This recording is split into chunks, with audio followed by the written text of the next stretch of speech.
Mesdames et messieurs, vous devinez bien que il me sera difficile, malgré ma taille, d'être à la hauteur de M. Jean-François Lisée, qui vient de nous émerveiller et qui a, je crois, conquis tous ceux qui sont ici aujourd'hui. Alors, peut-être que ma taille sera une excuse. Je suis d'accord avec tout ce qu'il a dit. Sauf sur un point, ça dépend de l'interprétation. Trouver quelqu'un à ma hauteur, ça c'est difficile. Parce que je suis trop grand, bien sûr, trop long, comme disait Napoléon. Mais, comme on dit, le cimetière est plein de gens indispensables. Et je crois que de toute façon, la francophonie a tellement de talents, de richesses humaines, que vous n'aurez aucune difficulté. Comme disait le général de Gaulle quand on lui a dit, mon général, quand vous partirez, qui va vous remplacer, il dit, rassurez-vous, après moi, ce ne sera pas la pénurie, ce sera le trop-plein.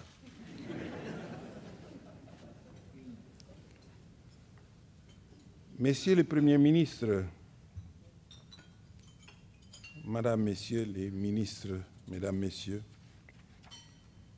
je vous remercie donc pour vos bons mots et votre témoignage si brillant et si généreux, Monsieur le ministre Lisée.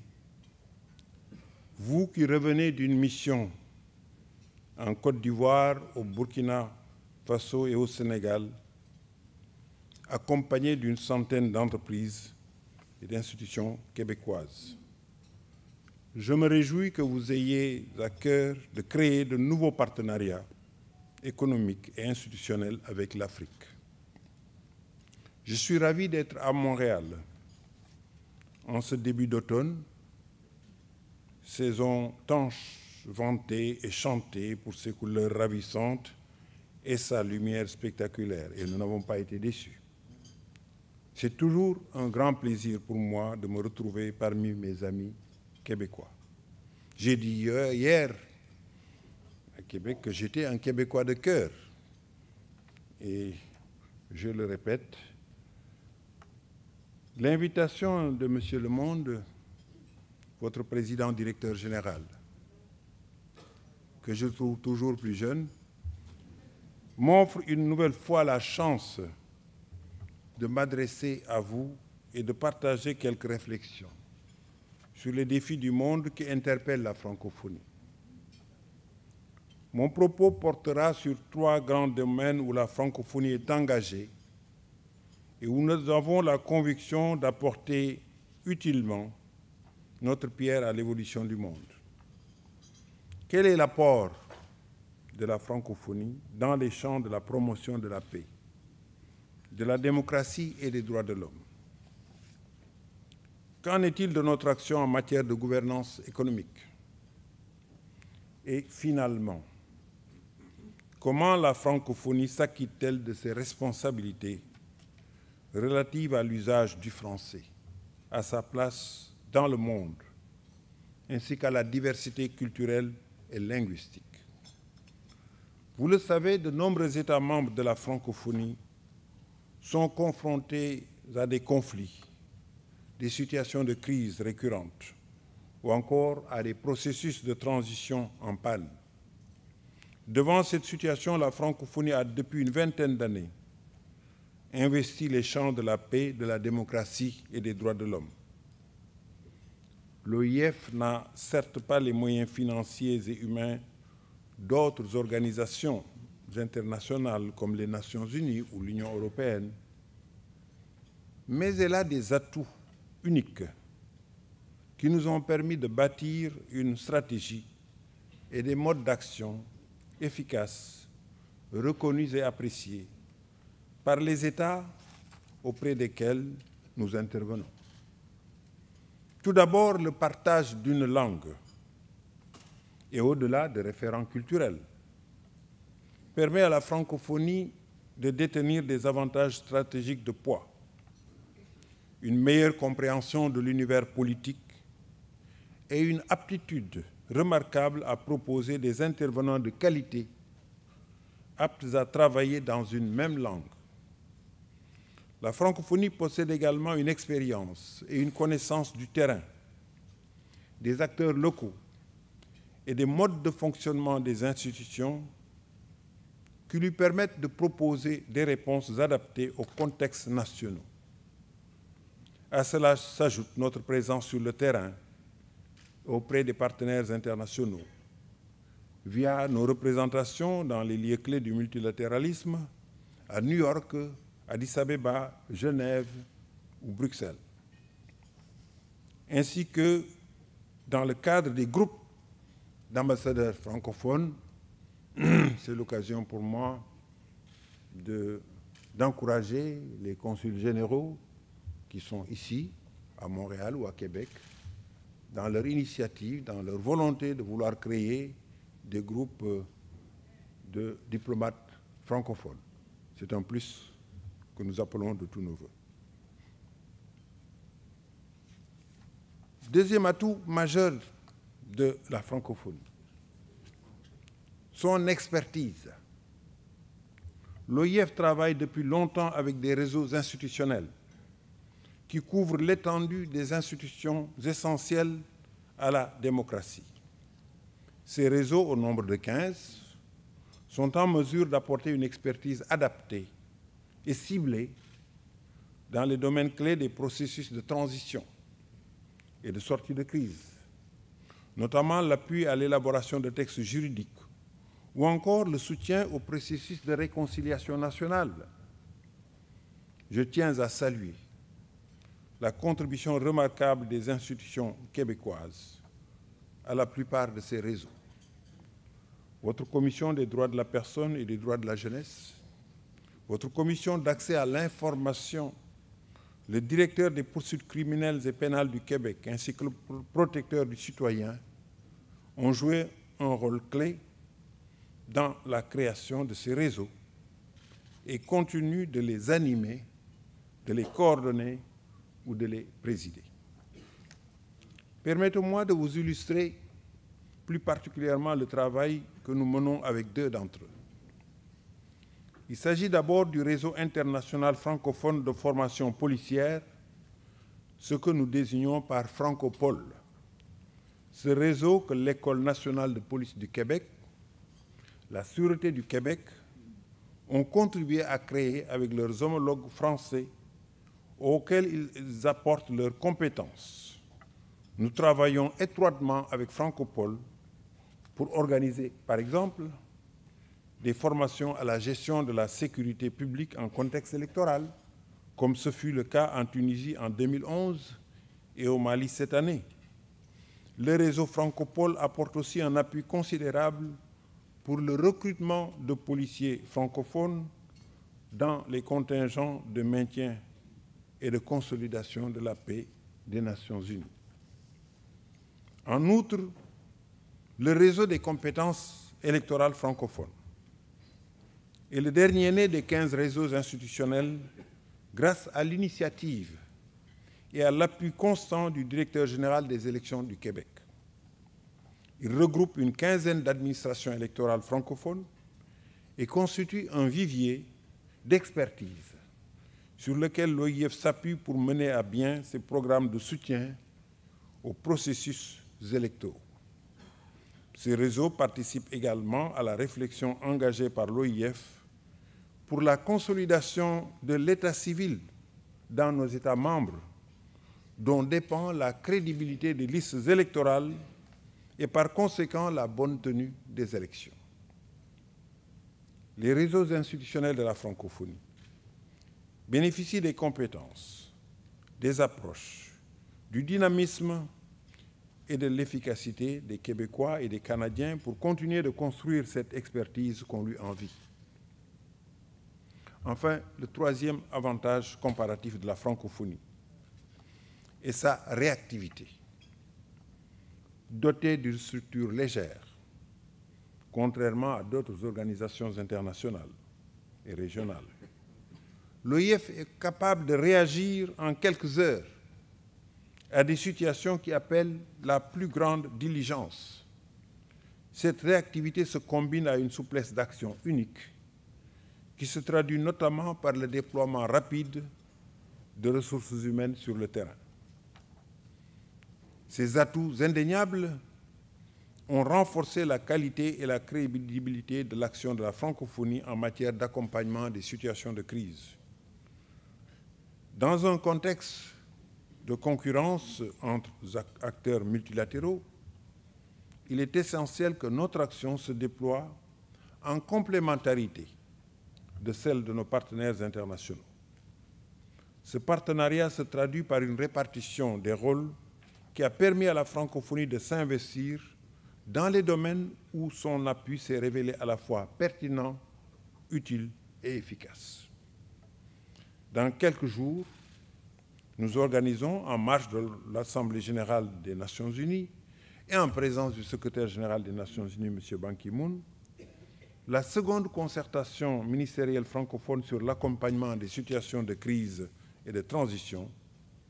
Nous ferons alors le point sur le soutien à la fois politique et technique que l'OIF déploie non seulement auprès de ses États suspendus, Madagascar, Mali, République centrafricaine et Guinée-Bissau, mais aussi dans les pays en situation de consolidation de la paix et de la démocratie. Voilà une illustration de cette montée en puissance de notre organisation sur la scène internationale. Permettez-moi, mesdames et messieurs, de vous parler de l'accompagnement de deux pays membres de notre organisation, soit le Mali et l'Égypte. Le Mali, suspendu de nos instances depuis le 30 mars 2012, suite au coup d'État au Mali, la francophonie a fondé sa stratégie sur l'échange avec les institutions de l'État, les partis politiques et la société civile. Sur la base des évaluations conduites à l'occasion des missions que j'ai dépêchées sur le terrain, nous mettons en œuvre un plan d'action articulé autour des principaux objectifs de la feuille de route de la transition, à savoir le soutien au processus de dialogue et de réconciliation, l'appui au processus électoral, le renforcement des capacités en matière de justice et de droits de l'homme, l'appui aux capacités en matière de maintien de la paix et le soutien à la réforme du système de la sécurité. Ce plan a permis une intervention de proximité, à la fois réactive et efficace, fondée sur le dialogue et la confiance avec les institutions maliennes, mais aussi sur la complémentarité avec nos partenaires internationaux sur le terrain. En Égypte, à la suite des événements de la fin juin, la francophonie a adopté une approche à la fois responsable, exigeante et constructive. J'ai ainsi immédiatement décidé de l'envoi d'une mission chargée d'évaluer précisément la situation politique et les conditions de mise en œuvre de la feuille de route de transition, ainsi que le respect des droits de l'homme et des libertés. Sur la base de ces recommandations, le comité ad hoc consultatif restreint sur l'Égypte, que j'ai réuni le 5 août dernier, a proposé de maintenir ce pays sous observation, tout en réitérant la disponibilité de la francophonie pour accompagner les efforts menés, notamment ceux en faveur de la réconciliation nationale et de la promotion des droits de l'homme. Pour s'imposer sur la scène internationale, la francophonie a donc cherché à développer une approche à la fois innovante et efficace dans un système multilatéral marqué par la complexité et la fragilité. Qu'en est-il maintenant de nos actions en matière de gouvernance économique? Nous le voyons, l'économie globalisée poursuit sa marche en avant. Elle tente à imposer des modes de production et de consommation uniformes et dérégulés que nous savons risquer, voire sans issue. Elle fonde la croissance sur l'augmentation exponentielle de la consommation, que ce soit la nôtre ou celle de nouvelles classes moyennes des pays émergents. Elle ignore délibérément le fait que nous dévorons déjà la production d'1,5 terre par an et que nous amputons d'autant l'héritage que nous léguerons à nos descendants. Je ne suis pas ici en train de me faire l'avocat de la décroissance, bien sûr que non. Je ne nie pas non plus les possibilités de la technique, ni les merveilles qu'elle a produites et continue d'inventer. Mais faut-il pour autant ignorer qu'en tout processus, physique ou social, il existe des seuils au-delà desquels il n'est pas de retour en arrière, ni de repentir possible face aux événements qui s'enchaînent. Et faut-il cacher que ce seront d'abord les plus petits, les plus pauvres, les plus faibles qui subiront les conséquences des choix discutables que nous avons faits et dans lesquels nous persistons. C'est pourquoi la francophonie a le devoir de poursuivre sans faillir les différents plaidoyers qu'elle a initiés en faveur d'une économie plus transparente, mieux régulée et plus responsable. Elle doit continuer de construire les réseaux qui permettent d'avoir une juste connaissance des problèmes. Elle doit continuer d'œuvrer avec le Commonwealth et avec d'autres communautés pour trouver des réponses adaptées à la variété des situations et à l'universalité des enjeux en matière de développement durable et équitable.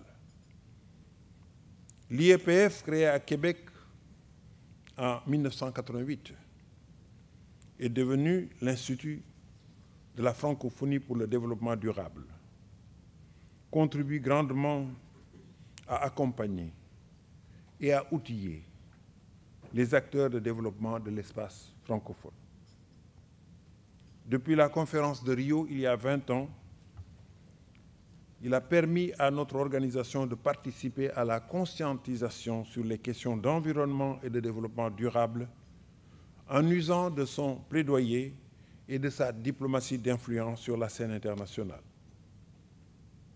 Mesdames, Messieurs,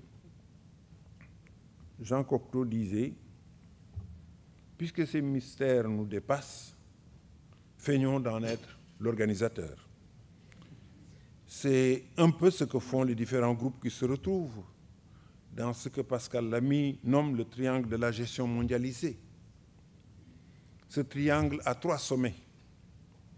Le sommet de la légitimité, soit les Nations Unies et les organisations apparentées. Le sommet de la technicité, l'OMC, l'OMS, l'OMPI, l'OACI, le BIT et d'autres. Toutes ces organisations qui tentent d'édicter des règles et de mettre de l'ordre dans la complexité des marchés et des services. Il y a maintenant aussi le sommet de l'initiative, enfin, qui réunit le G8, le G20, le G33, le G177, tous ces G qui naissent en réponse à une crise, mais qui lui survivent sans justification. Tous s'efforcent certes de maîtriser des phénomènes de plus en plus vastes, de plus en plus rapides, de moins en moins identifiés, mais en réduisant toute activité à des critères et indicateurs quantitatifs, ils s'exposent à ignorer la richesse et la variété des propositions issues de nouveaux territoires et de nouvelles générations. Par sa constitution autour d'une langue partagée, ses capacités de concertation, sa souplesse et son ouverture, la francophonie se situe au cœur du triangle, à égale distance des 3 sommets.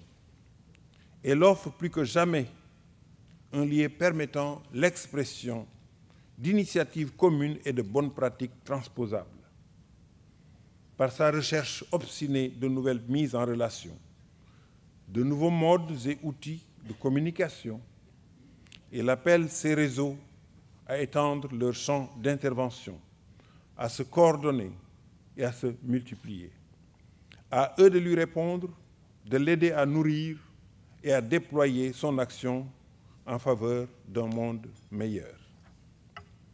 À ce titre, et pour conclure sur ce point, je voudrais rendre hommage à la vision dont vous avez fait preuve d'abord en lançant en 2008 une rencontre internationale de la francophonie économique, la RIFE, et en saisissant l'occasion du premier forum mondial de la langue française à Québec en 2012 pour tenir une seconde RIFE qui a inspiré les opérateurs économiques africains et qui a fait parvenir son message jusqu'au chef d'État.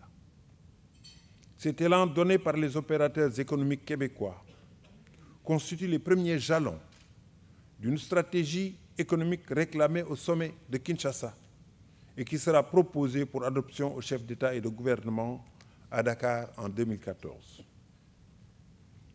J'en viens maintenant à mon dernier point.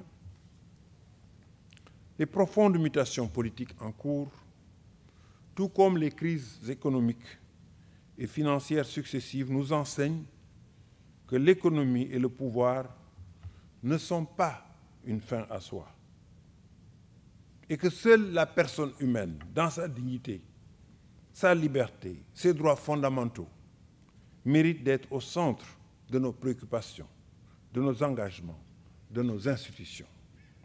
C'est la mission constante de la francophonie que de rechercher ce qui nous rapproche plutôt que ce qui nous sépare, en privilégiant le dialogue, l'addition des idées et des visions, afin de parvenir à cet accord conciliant, cher au père fondateur de la francophonie, Léopold Sédar Senghor, qui aura été tout au long de ma vie mon mentor et le promoteur infatigable de ce qu'il appelait un humanisme intégral. Pour nous, la diversité culturelle ne relève pas d'une lointaine théorie. Elle est une grille de lecture transversale à nos actions de coopération, à toutes nos interventions politiques et diplomatiques, en même temps que l'objet d'un plaidoyer constant dans les enceintes internationales, parce que nous pensons que la prise en compte de cette diversité des cultures doit être au fondement de tout projet humaniste. Comme l'a écrit mon ami Jean-Louis Roy, ce francophone de la première heure, aussi convaincu qu'infatigable, la francophonie est politique par nécessité et culturelle par essence. Après une mobilisation sans précédent de la francophonie en faveur d'une convention qui consacre la diversité des expressions culturelles au patrimoine commun de l'humanité, cette conviction est désormais partagée par 129 États partis à la Convention de l'UNESCO sur la diversité culturelle. Je veux profiter de cette tribune pour rendre à nouveau hommage au Québec et au Canada qui ont été des acteurs de premier plan pour la mobilisation des États membres de la francophonie. Les négociations récemment amorcées pour un accord de libre-échange transatlantique entre votre grand voisin, les États-Unis d'Amérique, et l'Union européenne, nous ont permis de confirmer, si besoin était, toute la pertinence de la Convention sur la protection et la promotion de la diversité des expressions culturelles adoptée à l'UNESCO en 2005. Et nous ont du même coup permis de constater la vulnérabilité de cette Convention et des principes qu'elle veut protéger et promouvoir devant des logiques de marché purement économiques et financiers. À l'ère numérique, où des secteurs tels que l'audiovisuel vivent une révolution, la culture ne doit être victime d'une marchandisation brutale, dérégulée, sous prétexte d'une dématérialisation de l'économie de la culture et de sa mondialisation. Depuis déjà plusieurs décennies, le Québec a su concilier culture et économie, ou proposer à toute la francophonie un modèle d'affirmation du droit de soutenir sa culture, tout en s'enrichissant de celle des autres. Un modèle ambitieux de soutien des artisans de la culture et d'appui aux industries qui portent et exportent fièrement votre culture dans le monde. La fatalité est l'excuse des âmes sans volonté, écrivait Romain Rolland. La francophonie s'engage vigoureusement à lutter contre cette fatalité, cette démission devant les forces uniformisatrices. Je n'ai pas à vous convaincre ici à Montréal de la nécessité de rester vigilant pour éviter que les accords commerciaux ne viennent miner et vider de son sens une convention, je vous parlais de cette convention sur la diversité culturelle, âprement négociée et librement adoptée dans le cadre de l'UNESCO. Sachant que 66 de nos 77 membres ont adopté et ratifié cette convention, je peux cependant vous affirmer que la francophonie ne se démobilisera pas, car la diversité culturelle de demain doit se défendre aujourd'hui pour garantir un pluralisme culturel en phase avec la diversité de notre monde. Mesdames, Messieurs, la francophonie a pris la mesure de la responsabilité qui lui incombe de conforter et d'accroître la place et l'usage de la langue française dans notre espace et dans le monde. Aucune autre organisation internationale publique ne peut se substituer à elle en ce domaine. Même élargie, même diverse, elle reste toujours et fondamentalement définie par sa relation indissociable au français. Comme le rappelle le préambule de sa charte fondatrice, la langue française constitue un précieux héritage commun qui fonde le socle de la francophonie. Le français est la langue officielle ou administrative de 32 membres de l'OIF, qui compte 57 membres et 20 observateurs. En Afrique francophone, le français est la langue du développement d'États modernes, la langue d'une jeunesse de plus en plus informée et instruite, aspirant à la justice et à la démocratie. Selon les prévisions démographiques, en 2050, 85% de la population francophone mondiale sera africaine. La francophonie doit être en mesure de saisir cette chance et préparer l'avenir de la langue française. Le français est une chance. Ce thème que nous avons adopté l'an dernier pour célébrer la Journée internationale de la francophonie trouve toute sa résonance au Québec, au Nouveau-Brunswick et dans tout le Canada. Vous avez su tirer le meilleur parti de votre situation de francophone en cette terre d'Amérique, d'une situation de précarité, parfois de lutte et de combat. Vous avez fait une chance, un défi, un appel au dépassement. C'est pourquoi, quand il est question de protection et de promotion de notre langue commune, la francophonie a naturellement, instinctivement, les yeux tournés vers vous. Vous êtes son inspiration la plus stimulante et la plus audacieuse. Il y a plus de 50 ans, l'un des vôtres, le visionnaire et fervent militant de la langue française Jean-Marc Léger, a fondé ici, à Montréal, ce qui est devenu depuis l'Agence universitaire de la francophonie.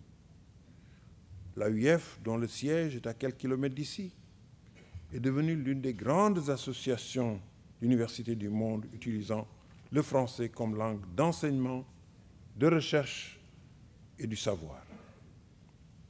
C'est grâce à l'initiative d'un Québécois, M. Jean Pelletier, alors maire de la ville de Québec, et de l'ancien président Jacques Chirac, alors maire de Paris, qu'a été créée il y a bientôt 35 ans l'Association internationale des maires francophones. Ce réseau de villes et de collectivités, opérateurs de la francophonie, est maintenant implanté dans 48 pays et continue à travers sa coopération à essaimer notre langue. En outre, TV5, bien enraciné dans le paysage télévisuel d'ici témoigne de la vitalité de la langue française et permet aux francophones et aux francophiles d'Amérique l'accès à des émissions dans un français aux accents et aux sonorités provenant de tous les continents. TV5 Québec-Canada vient de rendre compte remarquablement des Jeux de la francophonie qui ont réuni à Nice plus de 3000 jeunes artistes et athlètes issus de 54 pays, parmi lesquels 300 issus de chez vous. C'est à Québec, au sommet de 2008, que pour la première fois dans l'histoire de nos sommets, pour la première fois à l'ordre du jour de notre sommet, il y avait inscrit un point concernant la langue française parmi les thèmes du sommet. C'est paradoxal d'ailleurs pour une organisation comme la nôtre, mais enfin, il n'est jamais trop tard pour bien faire. Et il est heureux que ce soit le Québec qui ait eu cette initiative. La langue a été débattue pour la première fois comme l'un des enjeux vitaux de la francophonie. C'est aussi le Québec qui a pris l'initiative d'accueillir le premier forum mondial de la langue française en juillet 2012. Cette rencontre festive et studieuse qui a réuni près de 2000 jeunes et membres de la société civile nous a enrichis de pistes novatrices sur l'avenir de notre langue commune. Je me félicite de ce que la ville de Liège et nos amis de la Fédération Wallonie-Bruxelles aient pris la décision d'accueillir la deuxième édition de ce forum en 2015. Si le Québec a eu besoin, mais en a-t-il eu? Oui, si le Québec a eu besoin, on peut le dire comme ça, de la francophonie pour se projeter à l'international, c'est maintenant la francophonie qui a besoin du Québec.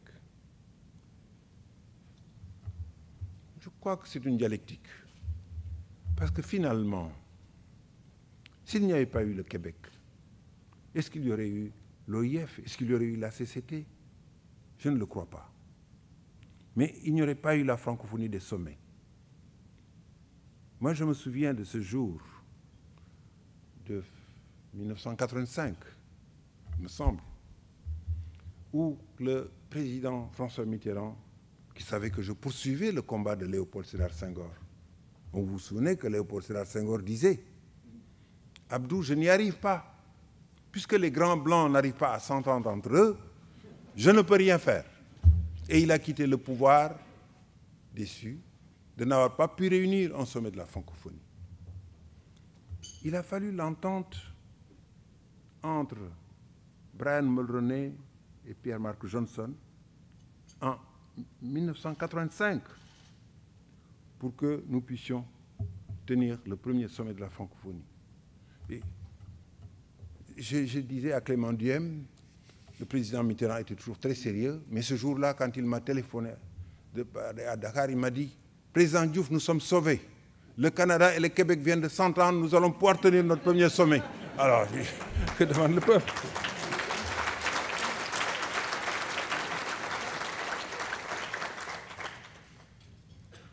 La francophonie ne serait pas la même sans l'élan et l'ambition que le Québec lui insuffle.